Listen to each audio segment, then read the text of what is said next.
എല്ലാവർക്കും ഈശ്വരാനുഗ്രഹം ഉണ്ടാകട്ടെ എന്ന് പ്രാർത്ഥിച്ചുകൊണ്ട് എൻ്റെ ഈ ജ്യോതിഷ പ്രോഗ്രാമിലേക്ക് എല്ലാവരെയും ഞാൻ സ്വാഗതം ചെയ്യുന്നു. എൻ്റെ ഈ ചാനൽ നിങ്ങൾ ഒന്ന് സബ്സ്ക്രൈബ് ചെയ്യണമെന്നും സബ്സ്ക്രൈബ് ചെയ്യാത്തവർ ഇതൊന്ന് സബ്സ്ക്രൈബ് ചെയ്യണമെന്നും ഫോളോവർ ആകാത്തവർ ഒന്ന് ഫോളോവർ ആകണമെന്നും എനിക്ക് താല്പര്യമുണ്ട്. കാരണം ഇനി എൻ്റെ വീഡിയോകൾ നിങ്ങൾക്ക് കാണണം എന്നുണ്ടെങ്കിൽ നിങ്ങൾ സബ്സ്ക്രൈബ് ചെയ്യുകയോ വീഡിയോ കാണാനായിട്ട് സബ്സ്ക്രൈബ് ചെയ്യുകയോ അല്ലെങ്കിൽ ഫോളോവർ ആവുകയോ ചെയ്താൽ എൻ്റെ തുടർന്ന് വരുന്ന എല്ലാ പ്രോഗ്രാമുകളും നിങ്ങൾക്ക് കാണാൻ സാധിക്കുന്നതാണ്. ഞാനിന്ന് പറയുന്ന ജ്യോതിഷ സംബന്ധമായ വിഷയം 2026 പുതുവർഷ ഫലമാണ്. 2026 പുതുവർഷ ഫലം. അതിൽ മകം നക്ഷത്രത്തെ പറ്റിയാണ് ഞാൻ ഇവിടെ സവിസ്തരം മകം നക്ഷത്രക്കാർക്ക് എന്തൊക്കെയാണ് ഉണ്ടാകാൻ പോകുന്നത്, എന്തൊക്കെ നേട്ടങ്ങൾ ഉണ്ടാവും അല്ലെങ്കിൽ എന്തൊക്കെ കോട്ടങ്ങൾ ഉണ്ടാവും, അങ്ങനെയുള്ള ഒരു മൊത്തമായിട്ടുള്ള ഒരു സവിസ്തരമായിട്ടുള്ള ഒരു വിശദീകരിച്ച നല്ലൊരു വീഡിയോ ആണ് ഞാൻ നിങ്ങളുടെ മുമ്പിൽ സമർപ്പിക്കുന്നത് ഈ മകം നക്ഷത്രക്കാരെ പറ്റി. ഈ വർഷം ഞാൻ എല്ലാ വർഷവും പുതുവർഷത്തെ വീഡിയോ ഇടാറുണ്ട്. അതേപോലെ ഈ വർഷവും ഇടയും. പിന്നെ പുതുവർഷ വീഡിയോ മാത്രമല്ല, ഞാൻ മാസഫലം ഇടാറുണ്ട്, വാരഫലം ഇടാറുണ്ട്, അതുകൂടാതെ പൊതുകാര്യങ്ങളുടെ ഇത് ഇടാറുണ്ട്. എല്ലാ ദിവസങ്ങളിലും വൈകിട്ട് 5 മണിക്ക് എൻ്റെ വീഡിയോ വരാറുണ്ട്. അപ്പം പലരും ആ വീഡിയോ കണ്ടിട്ട് എന്നെ വിളിക്കാറുണ്ട്, കമൻറ്റുകൾ ഇടാറുണ്ട്, അഭിപ്രായങ്ങൾ പറയാറുണ്ട്. അപ്പം നിങ്ങളുടെ ആ സഹകരണമാണ് എൻ്റെ ചാനൽ ഇത്ര വരെയും മുന്നോട്ട് കൊണ്ടുപോകാൻ എന്നെ സാധിച്ചത്. തീർച്ചയായിട്ടും മേലിലും നിങ്ങളുടെ സഹകരണം ഉണ്ടാകണമെന്നുള്ള ഒരു വിശ്വാസം ഉണ്ടാവും എന്നുള്ള വിശ്വാസത്തോടെ ഞാൻ എൻ്റെ വീഡിയോയിലേക്ക് കടക്കുകയാണ്. ഈ വീഡിയോ നിങ്ങൾ ആദ്യ അവസാനം വരെ ഒന്ന് കാണണം എന്നുള്ള ഒരു അഭ്യർത്ഥനയുണ്ട്. ഈ വീഡിയോ പ്രത്യേകിച്ച് മകം നക്ഷത്രക്കാർ ഈ വീഡിയോ, കാരണം വെച്ചാൽ മിക്കവരും വീഡിയോ കാണുമ്പോൾ ഒത്തിരി ലെങ്ത് കൂടിയ വീഡിയോ ആണെങ്കിൽ അത് ഉടനെ തന്നെ ഇങ്ങനെ ഓടിച്ച് കുറച്ച് അവിടെ നിന്ന് ഇവിടെ നിന്നൊക്കെ കുറച്ച് കാര്യങ്ങൾ കേൾക്കും. അങ്ങനെ കേട്ടാൽ ഈ വീഡിയോയിൽ പറയുന്ന കാര്യങ്ങൾ മുഴുവനും നിങ്ങൾക്ക് മനസ്സിലാകില്ല. കാരണം ഇത് 2026 ജനുവരി മുതൽ 2026 ഡിസംബർ വരെ മകം നക്ഷത്രക്കാർക്ക് ഉണ്ടാകുന്ന ഒരു വർഷഫലമാണ് ഞാൻ ഈ പറയുന്നത്. അപ്പൊ അത് സവിസ്തരം വിശദീകരിച്ചുകൊണ്ട് തന്നെയാണ് പറയുന്നത്. അപ്പൊ ചിലവർക്ക് ഇങ്ങനെ കൂടുതൽ കാര്യങ്ങൾ വിശദീകരിക്കുന്ന ഇഷ്ടമല്ല, പക്ഷെ ചിലവർക്ക് അത് വിശദീകരിക്കുന്ന ഇഷ്ടമാണ്. അപ്പൊ ആ ചിലവർക്ക് എന്നാലും അത് മനസ്സിലാവുള്ളൂ. അതുകൊണ്ടാണ് കൂടുതൽ കാര്യങ്ങൾ വിശദീകരിച്ച് ഇവിടെ കാര്യങ്ങൾ പറയുന്നത്. ചിലവര് പറയും ഇത് ആവർത്തിച്ച് ഇത് തന്നെ പറയുന്നുണ്ടല്ല. അങ്ങനെ ആവർത്തിച്ച് പറഞ്ഞാൽ മാത്രമേ ചിലവർക്ക് അത് ഉൾക്കൊള്ളാൻ സാധിക്കുള്ളൂ. അതുകൊണ്ടാണ് ഞാൻ വിശദീകരിച്ച് പറയുന്നത്. അപ്പോൾ നമ്മൾ കൂടുതൽ കാര്യത്തിലേക്ക് മറ്റു കാര്യങ്ങൾ പറയുന്നില്ല. 2026 പുതുവർഷത്തിൽ ഗ്രഹങ്ങളുടെ സ്വാധീനത്താൽ ഓരോ നക്ഷത്ര ജാതകനും ഉണ്ടാകുന്ന ഗോചര ഫലമാണ് ഞാൻ പറയുന്നത്. അതായത് ഓരോ ഗ്രഹങ്ങളും, അതായത് ഈ ഗോചരഫലമായിട്ട് 4 ഗ്രഹങ്ങളാണ് പ്രത്യേകിച്ച് ഗോചരഫലം കൂടുതൽ തരുന്നത്. അതായത് വ്യാഴം, ശനി, രാഹു, കേതു, ഈ 4 ഗ്രഹങ്ങൾ ഒരു ജാതകന്റെ അല്ലെങ്കിൽ ഒരു നക്ഷത്രക്കാരനെ ഏതെല്ലാം സ്ഥാനങ്ങളിൽ നിന്ന് ഈ 4 ഗ്രഹങ്ങളും സ്വാധീനിക്കുന്നുവോ ആ സ്വാധീനത്തിന്റെ ഫലമാണ് ഗോചരഫലമായിട്ട് നിങ്ങൾക്ക് കിട്ടുന്നത്. മറ്റ് ഗ്രഹങ്ങളുടെ ഗോചരഫലം കിട്ടും, എന്നാലും ഏറ്റവും കൂടുതൽ ഈ 4 ഗ്രഹങ്ങളുടെ ഗോചരഫലമാണ് നിങ്ങളെ സ്വാധീനിക്കുന്നത്. അത് ഒരു വർഷമാണെങ്കിലും ഒരു മാസമാണെങ്കിലും ഒരു ആഴ്ചയാണെങ്കിലും അല്ലെങ്കിൽ ഒരു ദിവസമാണെങ്കിലും അതിൻ്റെതായ ഫലങ്ങൾ ഈ 4 ഗ്രഹങ്ങളിൽ നിന്നും നിങ്ങൾക്ക് കിട്ടുന്നതാണ്. അപ്പൊ പ്രധാനമായിട്ട് വ്യാഴവും ശനിയും രാഹുവും കേതുവാണ് നമ്മളുടെ മുന്നിലുള്ളത്. അപ്പൊ അവരുടെ നിൽപ്പനുസരിച്ചുള്ള കാര്യങ്ങളാണ് ഞാൻ ഇവിടെ നിങ്ങളുടെ മുമ്പിൽ സവിസ്തരം വിസ്തരിച്ചുകൊണ്ടിരിക്കുന്നത്. ഇവർക്ക് ഈ മകം നക്ഷത്രക്കാർക്ക്, അപ്പൊ മകം നക്ഷത്രത്തിന്റെ 2026 പൊതുഫലം, അതിൽ ഈ മകം നക്ഷത്രക്കാർക്ക് ഇവർക്ക് വേഴം 11-ലും 2026 ജൂൺ 2-ന് ശേഷം വേഴം 12-ലും വരുന്ന ഒരു സമയമാണ്. അപ്പൊ 11 എന്ന് പറഞ്ഞ എന്താണ്? അത് ശുഭസ്ഥാനമാണ്, വരവിന്റെ സ്ഥാനമാണ്. അപ്പൊ വരവിന്റെ സ്ഥാനത്ത് വേഴം, അതായത് ജൂൺ വരെ, ജൂൺ 2-ാം തീയതി മാറുള്ളൂ വേഴം, പിന്നെ അവിടെ നിന്ന് മാറുള്ളൂ. അപ്പൊ ജൂൺ 2 വരെയും ഈ വേഴം ഇവർക്ക് 11-ൽ നിൽക്കുകയാണ്, നല്ല സ്ഥാനത്ത് നിൽക്കുകയാണ് ആക്ക് ഈ മകൻ നക്ഷത്രക്കാർ. അപ്പോ മകൻ നക്ഷത്രക്കാരെ സംബന്ധിച്ച് സർവേശ്വര ഗ്രഹം നല്ല ഭാവത്തിൽ വന്ന് നിൽക്കുകയാണ്. വേഴം സർവേശ്വര ഗ്രഹമാണ്. വേഴം പ്രസാദിച്ചാൽ മറ്റു ഗ്രഹങ്ങളും പ്രസാദിക്കുമെന്നാണ് പറയുന്നത്. അപ്പൊ അതനുസരിച്ച് എല്ലാ ഗ്രഹങ്ങളിലും സ്വാധീനം ചെലുത്താൻ വേഴത്തിനൊരു പ്രത്യേക കഴിവുണ്ട്. അപ്പൊ അതുകൊണ്ട് വേഴം 11-ൽ നിൽക്കുന്ന സമയത്തൊക്കെ ഈ മകൻ നക്ഷത്രക്കാർക്ക് 2026 വളരെയധികം നേട്ടങ്ങൾ ഉണ്ടാവുന്ന ഒരു വർഷമാണ്. അതുകൂടാതെ ജൂൺ 2026 ജൂൺ 2-ന് ശേഷം വേഴം 12-ലാണ് വരുന്നത്. 12 എന്ന് പറഞ്ഞാൽ അത്ര അത് നല്ല സ്ഥാനമല്ല, അത് ചെലവ് കൂടും, പാപസ്ഥാനവും കൂടിയാണ്. അപ്പൊ അതിന്റെ ദോഷം ഉണ്ടാവും. അതുകൂടാതെ ശനി 8-ലും രാഹു 7-ലും കേതു ജന്മരാശിയിലും നിൽക്കുന്ന ഒരു സമയവും കൂടിയാണ്. അപ്പൊ ഈ നക്ഷത്രക്കാരെ സംബന്ധിച്ച് ചില ദോഷാനുഭവങ്ങൾ ഉണ്ടാവുമെങ്കിലും വേഴത്തിനെ കൊണ്ട് അതെല്ലാം മറികടന്നു പോകാനായിട്ട് ഇവർക്ക് സാധിക്കും. അപ്പൊ അങ്ങനെ വരുമ്പോൾ ഈ നക്ഷത്രക്കാർക്ക് ഈ വർഷം അഭീഷ്ടകരമായ പല കാര്യങ്ങളും നേടാൻ സാധിക്കുന്ന ഒരു വർഷമാണ് ഇവരെ സംബന്ധിച്ച്. സാമ്പത്തികമായി ഗുണങ്ങൾ ഉണ്ടാവുന്ന ഒരു സമയമാണ്. സാമ്പത്തിക പുരോഗതി ഉണ്ടാവുന്ന സമയമാണ്. ഇവർ വിചാരിക്കാത്ത പല കേന്ദ്രങ്ങളിൽ നിന്നും ഇവർക്ക് സഹായഹസ്തങ്ങൾ വരുന്ന സമയമാണ്. സാമ്പത്തികമായിട്ട്, അതായത് പണമിടപാടുകൾ നടത്തുമ്പോൾ അതിൽ നിന്നെല്ലാം നല്ല വരുമാനം കിട്ടാവുന്ന ഒരു സമയമാണ് ഇവരെ സംബന്ധിച്ച്. സാമ്പത്തിക ഗുണമാണ് കാണുന്നത്. കർമ്മരംഗത്ത് പുരോഗതി കാണുന്നുണ്ട്. കർമ്മരംഗത്ത് ഇവർക്ക് പുരോഗതി, മറ്റു ഗ്രഹങ്ങളുടെ സ്വാധീനങ്ങളും കൂടി ഉണ്ടാവുമല്ലോ.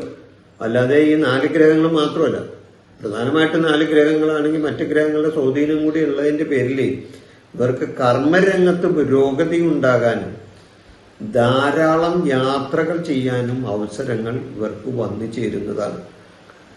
ധാരാളം യാത്രകൾ ചെയ്യാൻ വേണ്ടി വരും. അതുവഴി യാത്രാ ഗുണങ്ങൾ ഉണ്ടാകാനും ഇവർക്ക് സാധിക്കുന്നതാണ്. സ്ത്രീകൾക്ക് അവർ ആഗ്രഹിക്കുന്ന കാര്യങ്ങൾ പെട്ടെന്ന് നടപ്പിൽ വരുന്ന ഒരു വർഷമായിരിക്കും ഈ സമയം. അവർ ആഗ്രഹിക്കുന്നത് പോലെ സ്ത്രീകൾ പല കാര്യങ്ങളും അവർക്ക് ഉണ്ടാവും, അവർക്ക് ആഗ്രഹങ്ങളുണ്ടാവും. ഈ ആഗ്രഹങ്ങൾ ഇവർക്ക് സാധിക്കുന്ന ഒരു വർഷമാണ് ഈ സ്ത്രീകളെ സംബന്ധിച്ച് ഈ വർഷം. ബന്ധുജനങ്ങളുമായി നല്ല സഹകരണം ഈ മകൻ നക്ഷത്രക്കാർക്ക് 2026 ഉണ്ടാവും. ബന്ധുക്കളുമായി കൂടിക്കഴിയുവാനും അവര് വഴി നിങ്ങൾക്ക് നല്ല സഹായങ്ങൾ കിട്ടുവാനും നല്ലതുപോലെ അവരുമായിട്ട് സഹകരിച്ച് മുന്നോട്ട് പോകുവാനും ഇവർക്ക് കഴിയുന്ന ഒരു വർഷമാണ് ഈ 2026. സുഹൃത്തുക്കൾ മൂലം ഇവർക്ക് നേട്ടങ്ങൾ ഇവരെ തേടിയെത്തും. സുഹൃത്ത് വഴി ഇവർക്ക് നേട്ടങ്ങൾ ഉണ്ടാവുന്ന ഒരു വർഷമാണ്. മാതൃഗുണം കിട്ടുന്ന ഒരു സമയമാണ്. അതായത് അമ്മ വഴി ഗുണം കിട്ടുന്ന ഒരു വർഷമാണ്. അമ്മ വഴി എന്തെങ്കിലും നേട്ടങ്ങൾ ഉണ്ടെങ്കിൽ, അല്ലെങ്കിൽ അമ്മ വഴി എന്തെങ്കിലും കാര്യങ്ങൾ നേടാനുണ്ടെങ്കിൽ, അല്ലെങ്കിൽ എന്തെങ്കിലും അമ്മ വഴി നമ്മൾക്ക് കിട്ടാനുള്ള ഒരു സൗകര്യങ്ങൾ ഉണ്ടെങ്കിൽ അതെല്ലാം കിട്ടാവുന്ന ഒരു വർഷമാണ് 2026. കുടുംബ സമാധാനം ഉണ്ടാവുന്ന ഒരു വർഷമാണ്. സാമ്പത്തികമായി പുരോഗതി ഉണ്ടാവും.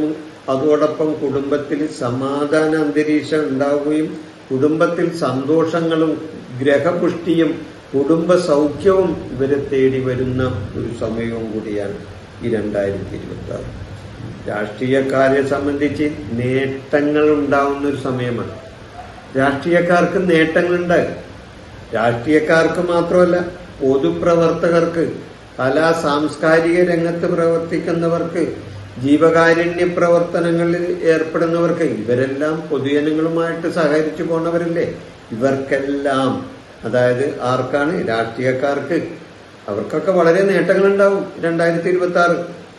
അതുപോലെ തന്നെ പൊതുപ്രവർത്തകർക്കും കലാ സാംസ്കാരിക രംഗത്ത് പ്രവർത്തിക്കുന്നവർക്കും പിന്നെ ജനങ്ങൾക്ക് കൂടുതൽ സഹായങ്ങൾ ചെയ്യുന്ന, ജീവകാരുണ്യ പ്രവർത്തനങ്ങൾ നടത്തുന്ന അവർക്കൊക്കെ വളരെയധികം നേട്ടങ്ങൾ ഉണ്ടാകുന്ന ഒരു വർഷമാണ് ഈ 2026.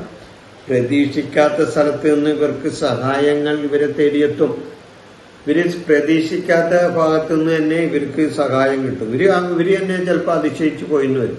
ഇവർക്ക് പെട്ടെന്ന് ഇതെങ്ങനെ ഒരു കിട്ടി എന്നുള്ള ഒരു ചിന്ത വരും. ഒക്കെ അങ്ങനെയുള്ള സാഹചര്യങ്ങൾ ഇവർക്ക് ഒത്തുവരും.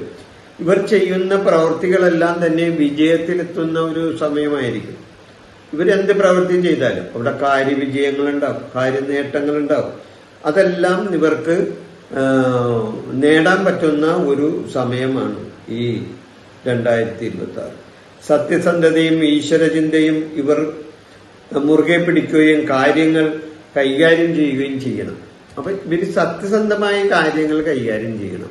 അതേപോലെ ഈശ്വരചിന്ത ഇവര് കൈവിടരുത്. കാരണം വേഴത്തിനെ കൊണ്ട് ഗുണങ്ങൾ ഉണ്ടാക്കണം. വേഴം ദോഷത്തിൽ നിൽക്കുന്ന സമയത്ത്, വേഴം 11 വരുന്ന സമയം ഓക്കെ, ഗുണമാണ്.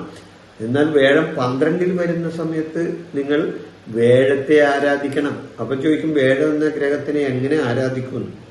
വേഴം എന്ന ഗ്രഹത്തെ ആരാധിക്കുക, അതായത് നവഗ്രഹ പൂജ നടത്തിയാൽ വേഴത്തിന്റെ പ്രസാദം ഉണ്ടാവും. മനസ്സിലായ? നവഗ്രഹ പൂജ നടത്താം. അപ്പൊ വേഴം പ്രസാദിച്ചാൽ എല്ലാ ഗ്രഹങ്ങളും പ്രസാദിക്കുമെന്നാണ് പറയുന്നത്.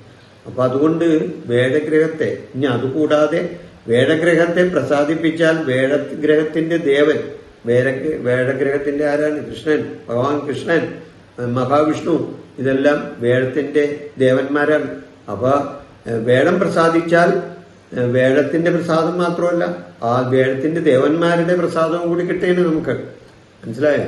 അപ്പൊ വേഴത്തെ പ്രസാദിപ്പിച്ചാൽ ഇവർക്ക് ദോഷാനുഭവങ്ങൾ എന്തെങ്കിലും തന്നെയും അതിനെയെല്ലാം തരണം ചെയ്ത് 2026 മുന്നോട്ട് കൊണ്ടുപോകാൻ, 2026 മുന്നോട്ട് കൊണ്ടുപോകാൻ ഇവർക്ക് സാധിക്കും. ദോഷാനുഭവങ്ങളിൽ നിന്നും മുക്തി നേടാനായിട്ട് ഇവർക്ക് സാധിക്കുന്ന ഒരു വർഷമാണ്. മനസ്സിലായ? ഇവര് ശ്രമിക്കണം, കഠിന ശ്രമം നടത്തണം. അല്ലാതെ വീട്ടില് അയ്യോ എനിക്ക് ദോഷമാണ്, എനിക്ക് ബുദ്ധിമുട്ടാണ്, അയ്യോ എനിക്ക് വേഴം ഇപ്പൊ 12 വേഴം 12 എനിക്ക് ദോഷമല്ലേ, അപ്പൊ അതുകൊണ്ട് ഞാൻ എന്ത് ചെയ്താലും ഇല്ല. എന്ത് ചെയ്താലും ദോഷമെന്നുള്ള വിചാരം മനസ്സിൽ നിന്ന് ആദ്യം തന്നെ കളയണം. കാരണം നമുക്കൊരു രോഗം വന്നാൽ നമ്മൾ മരുന്ന് കഴിക്കണം, ഇല്ലേ? രോഗം വന്നാൽ എന്താ ചെയ്യേണ്ടത്? മരുന്ന് കഴിക്കണം, എന്നാലേ രോഗം മാറും. എന്നാൽ നമുക്കൊരു ദുരവസ്ഥ വരുമ്പോൾ, ഒരു സമയക്കേട് വരുമ്പോൾ നമ്മൾ എന്താ ചെയ്യുന്നത്? ദൈവത്തെ വിളിക്കണം. ദൈവത്തെ വിളിച്ചാൽ ആ ദൈവാധീനത്താൽ, ഈശ്വരാധീനത്താൽ നിങ്ങളുടെ സമയത്തിന്, ആ സമയദോഷത്തിന് എല്ലാം മാറ്റങ്ങൾ വരുത്താൻ ഗ്രഹങ്ങൾക്ക് സാധിക്കും.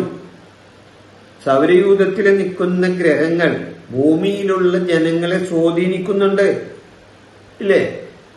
സൗരയൂഥത്തിലുള്ള നിൽക്കുന്ന ഗ്രഹങ്ങളുടെ സ്വാധീന ഫലമാണ്, ഗോചരഫലമായിട്ട് നമുക്ക് ഓരോ ഫലങ്ങൾ കിട്ടുന്നത്. അപ്പൊ അത് തീർച്ചയായിട്ടും ഈ വേഴത്തെ പ്രസാദിപ്പിച്ചാൽ നിങ്ങൾക്ക് കിട്ടും. എല്ലാ ഗ്രഹങ്ങളിൽ നിന്നുള്ള ഗുണമുണ്ടാവും, ദോഷമുണ്ടാവും. അതിനെല്ലാം മറികടക്കാൻ ദൈവാധീനം വിചാരിച്ചാലും നടക്കും. അപ്പൊ അതുകൊണ്ട് വേഴത്തെ പ്രസാദിപ്പിച്ചാൽ തീർച്ചയായിട്ടും നിങ്ങൾക്ക് ദൈവാധീനം കിട്ടാവുന്ന ഒരു വർഷമായിരിക്കും ഈ 2026. ഈശ്വരാധീനം വർദ്ധിക്കാൻ വേണ്ടി ചെയ്യുന്ന പ്രവർത്തികൾ നിങ്ങൾക്ക് ഫലപ്രദമായി കിട്ടും, നിങ്ങൾക്ക് ഫലപ്രദമായി ചെയ്യാൻ സാധിക്കും. അതിന് കഠിന പ്രയത്നവും ഒരു ആത്മവിശ്വാസവും, ഞാനത് ചെയ്താൽ എനിക്കത് നേടിയെടുക്കാൻ സാധിക്കും എന്നുള്ള ഒരു ആത്മവിശ്വാസവും നിങ്ങളുടെ മനസ്സിലുണ്ടെങ്കിൽ ഏത് പ്രതിസന്ധി ഘട്ടത്തെയും നിങ്ങൾക്ക് തരണം ചെയ്ത് മുന്നോട്ട് പോകാൻ സാധിക്കും. അപ്പൊ അതുകൊണ്ട് തീർച്ചയായിട്ടും നിങ്ങൾ ഈശ്വരാധീനം കൈവിടരുത്. ഈശ്വരനെ പ്രസാദിപ്പിക്കുക, ക്ഷേത്ര ദർശനങ്ങൾ നടത്തുക, പുണ്യസ്ഥലങ്ങൾ സന്ദർശിക്കുക. ഇതൊക്കെ എപ്പോഴും ദിവസവും ചെയ്യണമെന്നല്ല പറയണത്. ഒരു കൊല്ലമുണ്ടല്ലോ, ഏതെല്ലാം പല ദിവസങ്ങളിലായിട്ട് പല ആയിട്ട് നിങ്ങൾക്ക് പോകാമല്ലോ. പോയാൽ നിങ്ങൾക്ക് കിട്ടുന്ന ഒഴിവ് സമയം പോകാൻ പറ്റുന്നിടത്തൊക്കെ പോകാമല്ലോ. ദൈവാധീനം വർദ്ധിപ്പിക്കാൻ വേണ്ടി വേണ്ട കാര്യങ്ങൾ ചെയ്യാമല്ലോ. അങ്ങനെ ചെയ്തു വരുമ്പോൾ ഞാനിതെല്ലാം വിശദമായി പറയുന്നത് എന്താണ്, ഈ വീഡിയോ കണ്ട് നിങ്ങൾക്ക് എന്തെങ്കിലും പ്രയോജനം ഉണ്ടാകണം എന്ന് കരുതിയാണ്. അല്ലാതെ വെറുതെ എന്തെങ്കിലും ഇങ്ങനെ ഓടിച്ചു പറഞ്ഞു പോയിട്ട് കാര്യമില്ലല്ലോ. ഈ കേൾക്കുന്നവന് അതുകൊണ്ട് എന്തെങ്കിലും പ്രയോജനം വേണ്ടേ? അതുകൊണ്ടാണ് ഇത്രയും കാര്യങ്ങൾ സവിസ്തരം നിങ്ങളുടെ മുന്നിൽ അവതരിപ്പിക്കുന്നത്. അപ്പോൾ ഈ മകം നക്ഷത്രത്തെ പറ്റി, ഈ 2026 മകം നക്ഷത്രത്തിന്റെ പൊതുവായ ഗോചരഫലമാണ് ഞാനിവിടെ നിങ്ങളുടെ മുമ്പിൽ അവതരിപ്പിച്ചത്. നിങ്ങൾക്ക് എല്ലാവർക്കും ഈശ്വരാധീനം കിട്ടട്ടെ എന്ന് പ്രാർത്ഥിക്കുന്നു. നിങ്ങളുടെ വിലയേറിയ ആ കമന്റുകളും അഭിപ്രായങ്ങളും എനിക്കുണ്ടാകണമെന്ന് ഞാൻ അഭിപ്രായപ്പെടുന്നു. അടുത്ത ഒരു വീഡിയോയിൽ വരുന്നതുവരെ നിങ്ങൾക്ക് എൻ്റെ നന്ദി, നമസ്കാരം.